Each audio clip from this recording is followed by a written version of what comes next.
Kembali kepada tugas pemenuhan eh, individu atau asinkronus pada Latsar CPNS Angkatan 13 tahun 2026. Saya Adenta Nugraha Ginting, kelompok 3 dengan nomor NDH 3.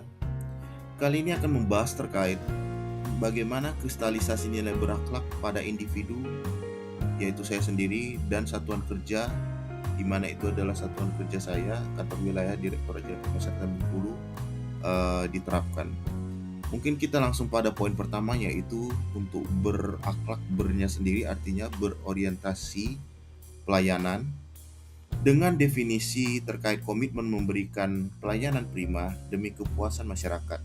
Kalimat afirmasinya juga sama. Dengan kata kunci responsivitas, kualitas, dan kepuasan. Untuk kode etik yang sudah saya laksanakan sendiri terkait orientasi pelayanan, saya melakukan perencanaan dan pemetaan kebutuhan yang diperlukan oleh Rubasan Harga Makmur ketika melakukan monitoring dan evaluasi juga. Dan ketika melakukan pemetaan tersebut, saya melakukan kunjungan dengan segera dan tepat waktu ketika dibutuhkan atau ketika Rubasan melakukan permintaan atau request terkait pemetaan itu sendiri, sehingga dapat ditarik kesimpulan bahwa saya berusaha mungkin memenuhi responsivitas dan kepuasan yang terdapat pada kunci orientasi pelayanan itu sendiri. Lanjut ke poin kedua dari berakhlak, itu adalah akuntabel, dan apabila didefinisikan merupakan bertanggung jawab atas kepercayaan yang diberikan dan memiliki kalimat afirmasi yang sama. Dengan kata kunci integritas, konsisten, terpercaya, dan transparan. Dan kode etik yang telah saya terapkan pada satuan kerja saya mungkin terkait monitoring dan evaluasi juga, yaitu melaksanakan monitoring dan evaluasi secara jujur dan tidak melanggar etika ASN, di mana ketika melakukan monitoring dan evaluasi pada satuan kerja, ASN dituntut untuk tidak melakukan hal yang merusak marwah dari ASN itu sendiri, mungkin seperti melakukan penekanan sesuai dengan kewenangan jabatannya, atau bahkan mungkin melakukan pungli. Poin yang kedua itu tidak menyalahgunakan kewenangan jabatan pada saat melakukan monitoring dan evaluasi, sama sejalan dengan poin satu. Mungkin itu terkait akuntabel, dan kita lanjut ke poin 3, yaitu ada pada bagian kompeten dengan definisi bahwa terus belajar dan pengembangan atau mengembangkan kapabilitas. Kata kuncinya sendiri ada pada kinerja terbaik, sukses, keberhasilan, learning agility, dan keahlian di bidang yang digeluti. Dari sisi saya sendiri sebagai individu, kode etik yang telah saya laksanakan mungkin merupakan meningkatkan kompetensi pada penggunaan dan penyusunan aplikasi Caraka dan perpajakan, karena saya berada di bidang kerja saya saat ini adalah bagian perencanaan dan keuangan. Selain melaksanakan dan mempelajari aplikasi tersebut, saya membantu orang lain untuk belajar dan menggunakan aplikasi itu juga. Dan pastinya memberikan dan melaksanakan tugas dengan kualitas terbaik apabila kita telah mempelajari hal tersebut. Lanjut kepada poin keempat dari berakhlak, yaitu H untuk harmonis, dengan kalimat afirmasi ASN saling peduli dan menghargai perbedaan.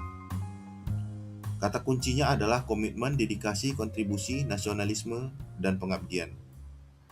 Dari kode etik sendiri, kantor wilayah Direktorat Jenderal Pemasyarakatan Bengkulu telah memberikan bantuan sosial kepada masyarakat tanpa melihat latar belakang, dan memberikan hak kepada pegawainya untuk melaksanakan ibadah dan kegiatan sosial tanpa ada halangan. Mungkin kita lanjut ke bagian kelima dari berakhlak, itu adalah bagian loyal. Loyal itu sendiri didefinisikan bahwa kita harus berdedikasi dan mengutamakan kepentingan bangsa dan negara. Dengan kalimat afirmasi, ASN bertanggung jawab atas kepercayaan yang diberikan. Kata kuncinya sendiri adalah integritas, konsisten, terpercaya, dan transparan. Dan tentu saja dari kode etik yang telah saya laksanakan masih berhubungan dengan bidang kerja saya sendiri. Ketika melakukan monitoring dan evaluasi pada bagian perencanaan dan keuangan pada satuan kerja di bawah kantor wilayah, saya harus tetap menjaga marwah pegawai, di mana tidak melakukan penekanan ataupun tidak menjelek-jelekkan ataupun mengganggu dari pegawai pada satuan kerja yang saya lakukan monef. Dan yang kedua, pasti menyelesaikan penyusunan rencana strategis jangka panjang sesuai dengan ketentuan peraturan menteri, dikarenakan pada pembahasan untuk loyal itu sendiri kita harus patuh terhadap undang-undang dan memegang teguh ideologi dari NKRI dan Pancasila itu sendiri, yang itu tercermin dalam penyusunan rencana strategis jangka panjang. Lanjut kepada bagian adaptif, dengan definisi bahwa terus berinovasi dan antusias dalam melaksanakan ataupun menghadapi perubahan. Kata kuncinya sendiri itu ada pada inovasi, antusias terhadap perubahan, dan proaktif. Dengan kode etiknya mungkin dari sisi individu adalah saya mau dan dapat bersosialisasi dengan pegawai, dengan lingkungan pada kantor wilayah Direktorat Jenderal Pemasyarakatan Bengkulu dengan baik, dengan dibuktikan bahwa saya ikut bergabung pada komunitas, yaitu pertama mungkin komunitas futsal, dan pastinya untuk adaptif sendiri saya harus terus mengembangkan kemampuan, di mana itu mengikuti Zoom ataupun pendidikan secara asinkronus, terutama pada penyusunan RB dan SPIPT pada bagian perencanaan dan keuangan. Yang terakhir adalah dari berakhlak itu kolaboratif, dengan definisi membangun kerjasama yang sinergis. Tentu saja kerjasama itu dilingkupi dengan satuan kerja dari yang lain ataupun satuan kerja di bawah kantor wilayah Direktorat Jenderal Pemasyarakatan Bengkulu, ataupun organisasi yang di luar satuan kerja yang sedang saya jalani saat ini. Kode etik yang telah dijalani sendiri mungkin ketika dilaksanakan panen raya oleh pemasyarakatan, kantor wilayah bekerja sama dengan seluruh satuan kerja di bawahnya dan seluruh organisasi yang ikut berperan aktif dalam kegiatan panen raya tersebut. Mungkin itu saja terkait berakhlak yang bisa saya sampaikan.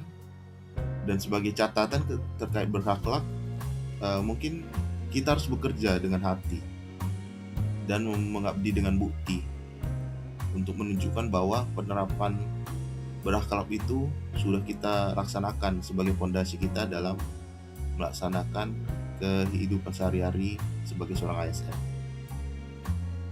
Mungkin itu saja, sekian dan terima kasih.